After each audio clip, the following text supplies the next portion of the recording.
kanuni katika watu wa aqida inasema yajuzu al-ihtijaj bil qadari fi al-masa'ib wa la yajuzu al-ihtijaj fi al-ma'aib.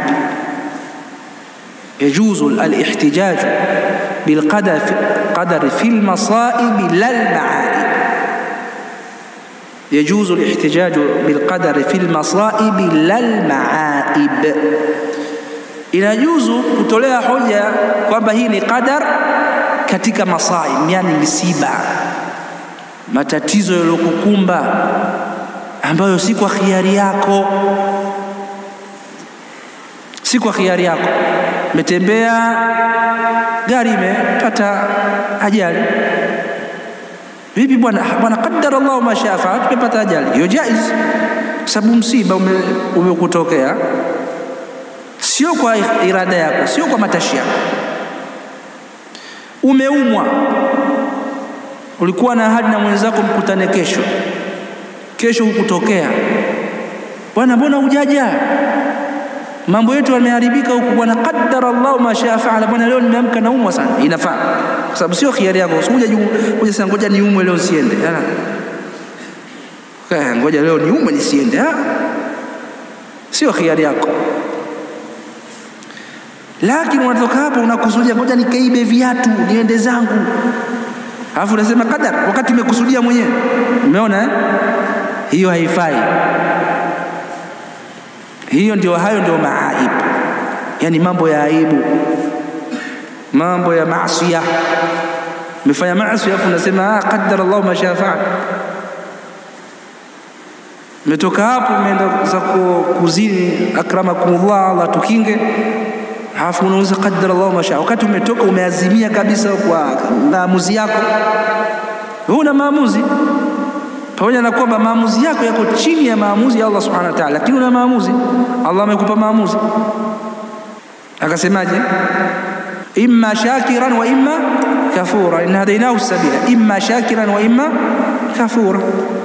Umeshapewa imma ushukuru au kufuru, nimepewa khiari mwenyewe kuamua. Kwa kule utakapoamua wewe, Allah anakuelekeza huko, si maamuzi yako. Kwa hiyo Allah anakumakinisha huko uweze kufanya. Kwa uweze kufanya ihtijaji na qadar kwa sababu umeamua mwenyewe. Kwa hiyo ni wajibu kuamini hiyo qadar, imani iliyokuwa sahihi. Muda unaenda sana, labda nipitie misingi mingine aliyotaja Sheikh kwa haraka ili faida, siku nyingine inshallah tutakuja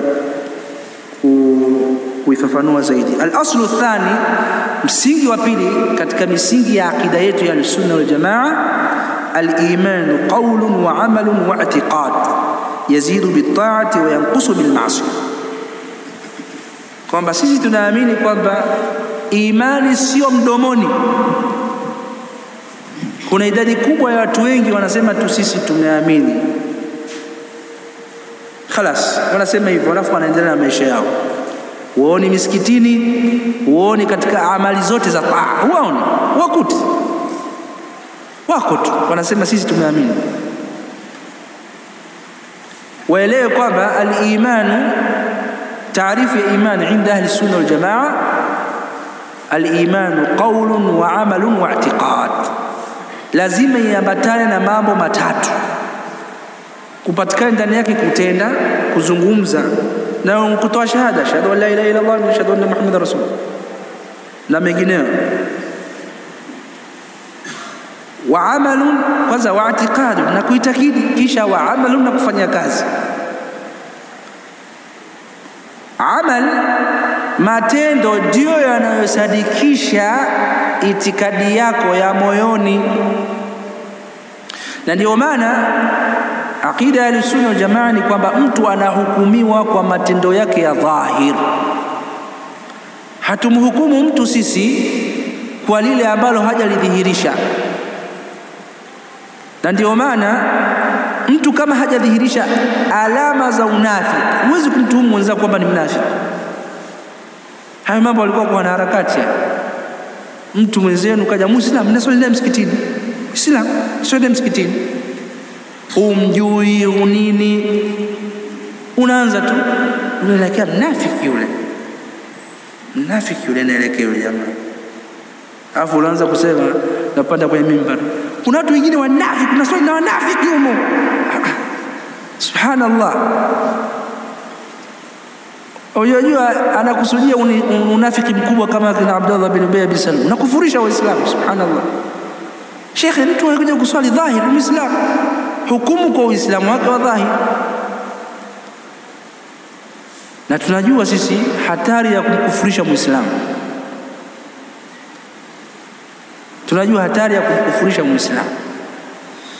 Haisihana kutoa hukumu fulani mnafiki. La. Hii ni hatari ndugu zangu. Kwa hiyo sisi tunahukumu watu kwa dhahiri. Ama waliojificha katika mioyo yao, hiyo ni kwa Allah subhanahu wa ta'ala.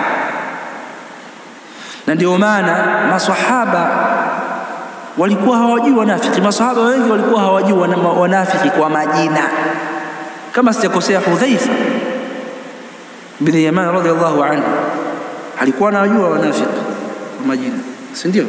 Mtanikumbusha kama nimekosea. Ni Hudhaifa bin Yaman radhiyallahu anhu. Paka baadhi wakawa wanaenda, hebu niambie, nataka hebu niambie. Nadhani mtume alimkataza kumwambia kitu kama hicho. Sikumbuke vizuri, nimesahau kidogo sasa. Kila mmoja atakajue, bwana niambie nani na nani. Yani ukiondosha Abdullah bin Ubay bin Salul pale kwa anajulikana. Lakini kuna wengine hawajulikani kwamba ni wanafiki kwa sababu dhahiri wako na Uislamu wanaswali, kumbe ni munafiqun. Hudhaifa aliambiwa nadhani na Mtume sallallahu alaihi wasallam kitu kama hicho.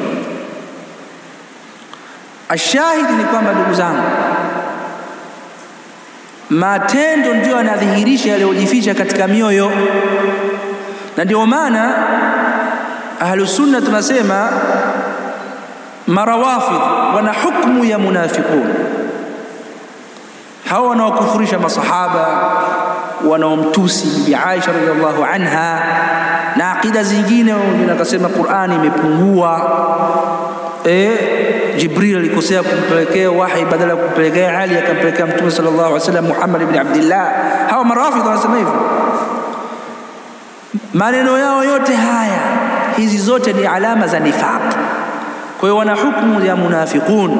Na ndio maana tunajibu swali la baadhi ya Waislamu wanaouliza kwamba je, kwa nini Saudi Arabia inawaachia, kama mnasema nyinyi mashia marafidha ni makufar, kwa nini wanaingia Saudia? Kwa nini wanaenda Maka na Madina?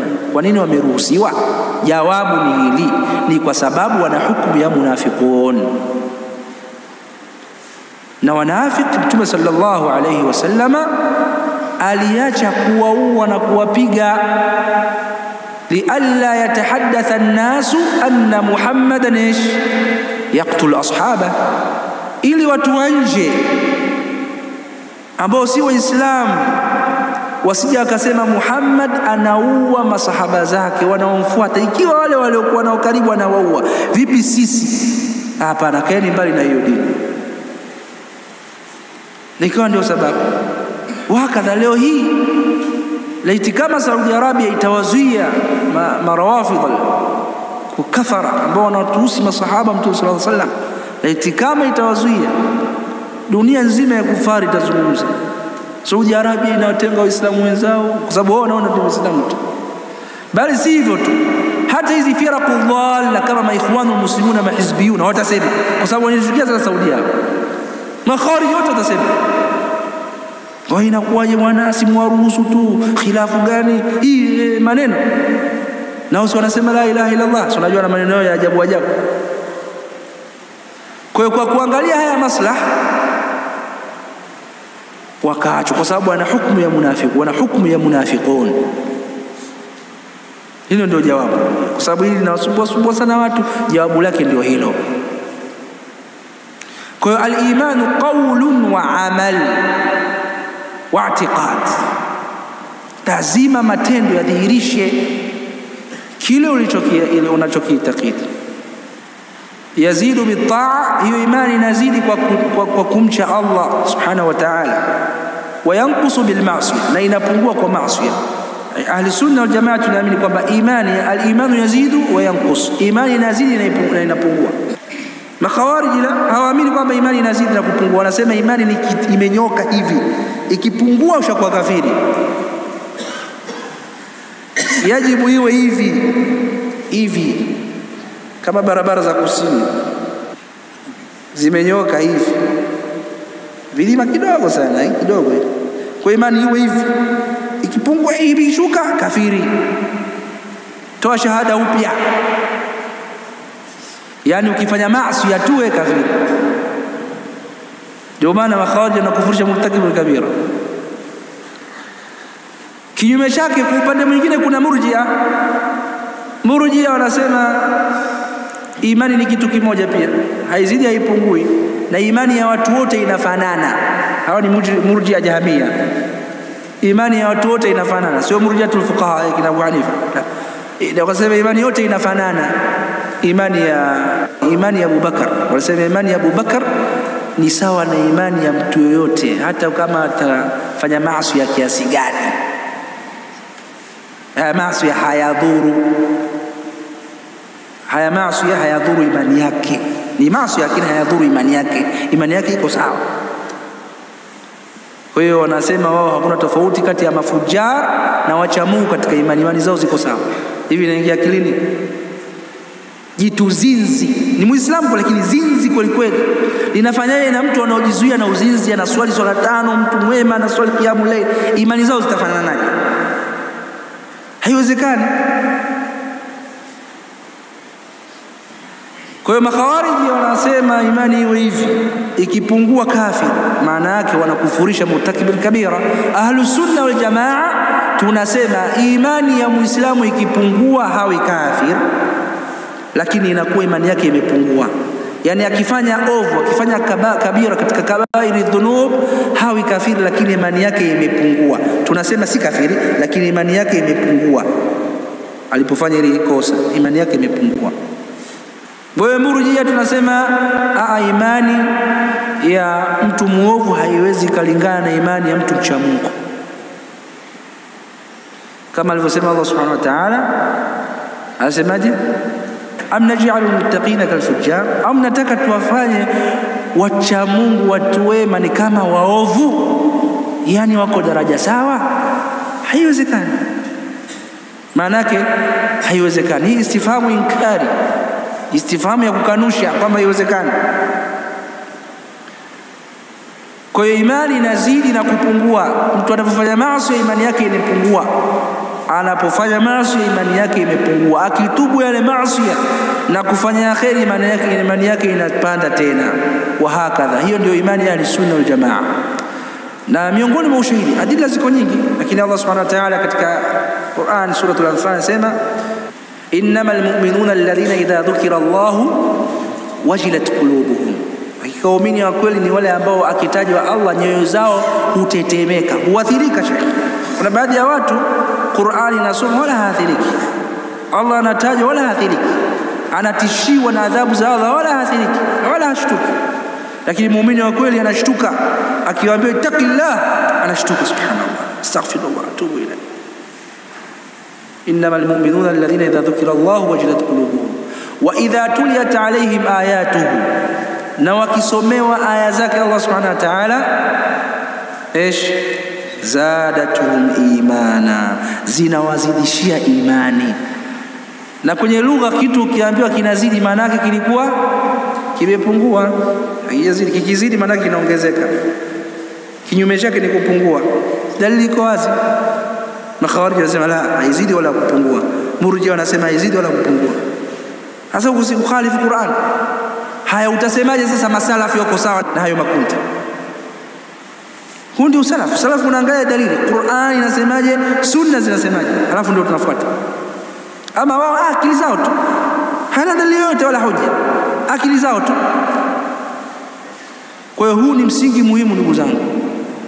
Lakini msingi wa tatu waliosema Sheikh, adamu takfiri ahadin min almuslimina illa biirtikabi naqidhin min nawaqid alislam, haijuzu kumkufurisha muislamu yoyote isipokuwa ikiwa yule muislamu atafanya jambo lolote lilovunja uislamu wake.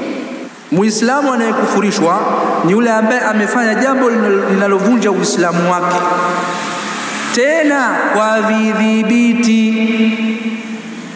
sio mujarrad, sio tu moja kwa moja mtu mmemwona amekufuru pale. Vipi, nimemwona akakufuru pale, kafiri yule sasa kafiri, yule si Muislamu. Umeelewa jamani? Nimemwona pale akakufuru pale. Sasa hivi nimeona alikuwa amekaa pale akakufuru.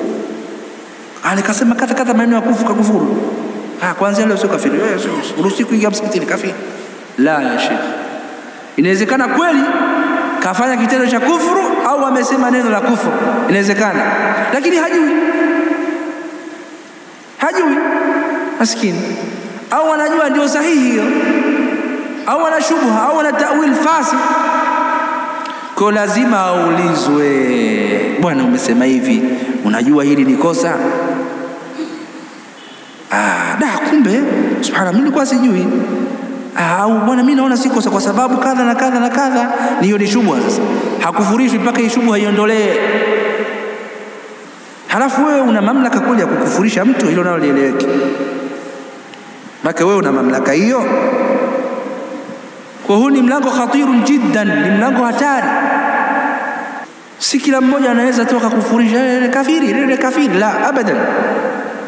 Unahitajika baadhi ya vitu wewe uviache. Kama umeona akasema neno la kufuru, bainisha kwamba hii ni kufuru na nini haifai na nini, halafu basi utruk. Kisi unagawa ukafiri, tunagawa red card. Nasallallahu salama wal afia. Lakini hatari zaidi ni pale ambapo watu wanakufurisha watu bila ya kufanya dhambi ya ukafiri, yani bila kufanya kufuru. Na hao ni makhawarij kama tulivyosema. Mzinifu kwa kafiri, mla rushwa kwa kafiri. Na mimi nataka niwape kanuni, sikizeni hii kanuni. Kila asiyekuwa salafi, yani asiyekuwa katika manhaji ya sunna jamaa as-salafiyin, ana sehemu katika takfiri ya kukufurisha. Chukua hii kanuni. Firaq zote zina takfiri. Yani wewe chukua sufia, watu wa kawaida mtaani, kwambia mzinifu vipi? Kafiri bwana, kafiri. Chukua tu. Inawezekana yeye asiwe na zile fikra za takfiri za kushambulia watu na nini, lakini anaamini kwamba mzinifu kafiri. Ni wengi katika sufia ndio hivyo wanaamini. Hata awamu sufia wanaamini hivyo, hata mashaikh wao wanaamini hivyo, kwamba mzinifu kafiri. Subhanallah. Hii ni kukufurisha Muislamu. Mzinifu kafanya jambo ovu kweli kweli, naam, lakini si kafiri, ni Muislamu asi, fasik. Akifa naswaliwa, naoshwa, na sanda, naswaliwa, azuka katika makaburi ya Uislamu. Ukisema kafiri, haswaliwi, haoshwi, azuka katika makaburi ya Uislamu, harithiwi. Kwa hiyo ukitoa hukumu ujue kuna vitu vinafuatia katika hii hukumu yako ambavyo vina athari katika jamii, vina athari katika familia, vina athari katika vitu vingi. Kwa maana kusema sasa sisi tunatoa sini hukumu tu, intabi.